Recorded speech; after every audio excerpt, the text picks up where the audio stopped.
didn't just wake up one day and decide to launch a war against Iran. What we're witnessing today isn't the start of a new conflict.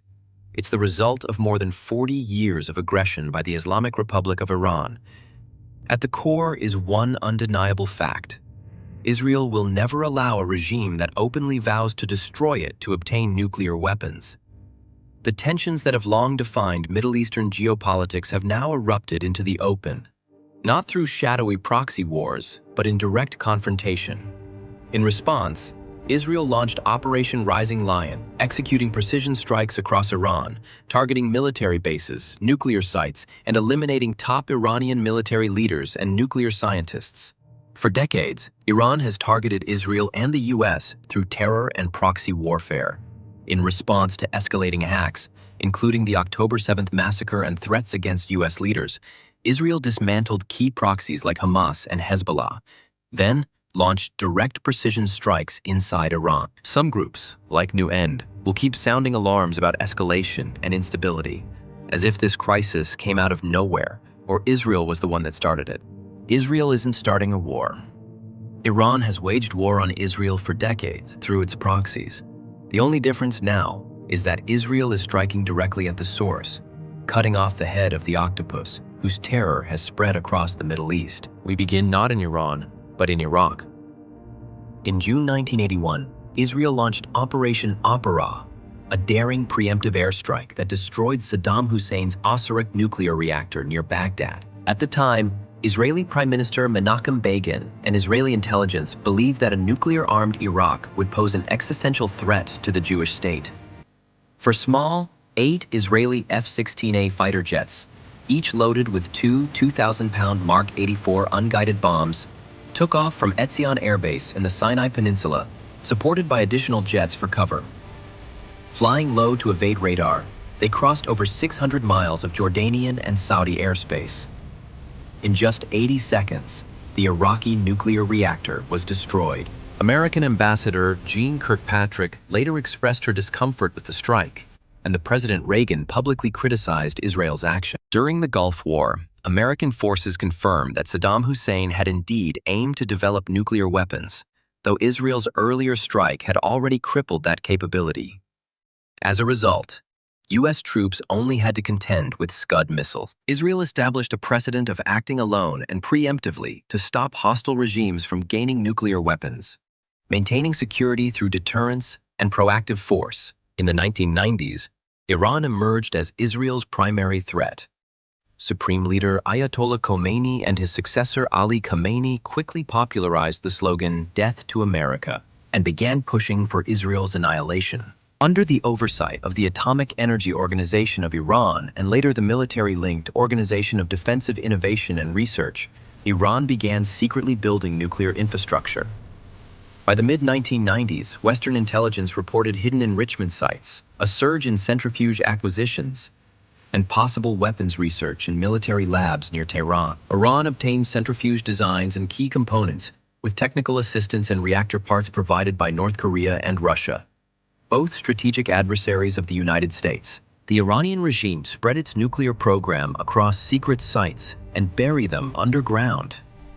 The most prominent facility, Natanz, served as the main uranium enrichment center, fortified with reinforced concrete and steel. Iran also built a heavy water plant in Iraq, capable of producing plutonium, and the deeply buried Fordow site, believed to be resistant to airstrikes.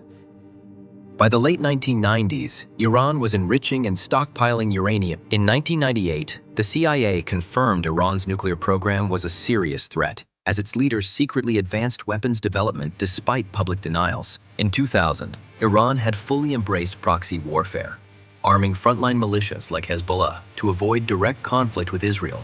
On July 2006, Hezbollah sparked a 34-day war by ambushing an Israeli patrol near the Lebanese border.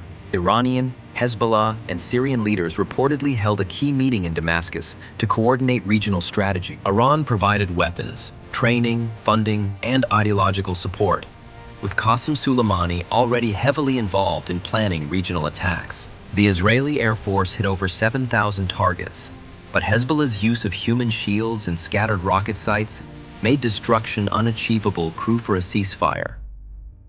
By August 2006, UN Resolution 1701 ended the conflict, with Hezbollah claiming a divine victory. In 2007, Israel launched Operation Outside the Box, targeting a suspected Syrian nuclear site, drawing condemnation from the IAEA chief. By the early 2010s, mounting global pressure on Iran's nuclear program had reached a breaking point. Years of inspections, sanctions, and cyber attacks had slowed but failed to stop Iran, which was enriching uranium up to 20% and stockpiling material that intelligence said could be weaponized within months. With the Obama administration's arrival, things shifted. In 2013, President Barack Obama initiated secret talks with Tehran, leading to the Joint Comprehensive Plan of Action, JCPOA, signed in July 2015 by the US, UK, France, Russia, China, and Germany. It marked a major shift in Western policy, favoring concessions over pressure. Iran received $100 to $150 billion in sanctions relief and approval to boost oil exports. The deal allowed international inspections, but with serious flaws. Military sites, widely believed to house covert nuclear work, remained off-limits. Israeli Prime Minister Benjamin Netanyahu said, "This deal will not change Iran for the better. It will only change the Middle East for the worse." Iran extended its reach by backing militants in Syria, Gaza, and Yemen, supporting Hamas and the Houthis in regional attacks on Saudi Arabia. The Trump administration launched a maximum pressure campaign by withdrawing from the nuclear deal, reimposing severe sanctions, and ordering the assassination of Qasem Soleimani, head of Iran's Quds Force.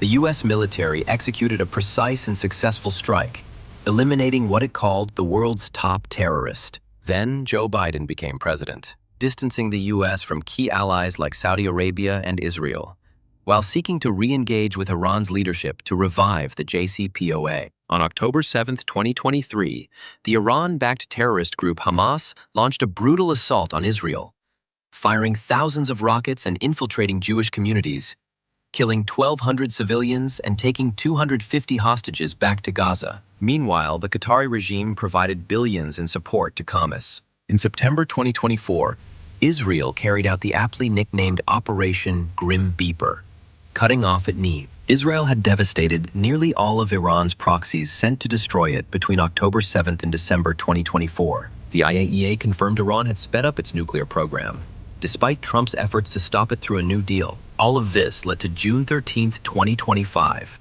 when Israel launched Operation Rising Lion, deploying hundreds of jets and drones to strike over 100 nuclear and military targets across Iran. Key sites were destroyed, and top commanders Hossein Salami, Mohammad Bagheri, Ghulam Ali Rashid, and most of Iran's leading nuclear scientists were assassinated. What we're seeing is the result of decades of Iran's aggression clashing with Israel's unwavering resolve. Since 1979, Iran has used terror, proxies, and nuclear threats to pursue regional dominance.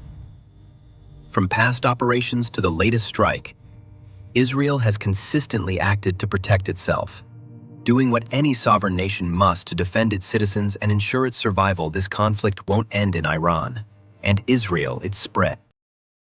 Like, comment, share, and subscribe.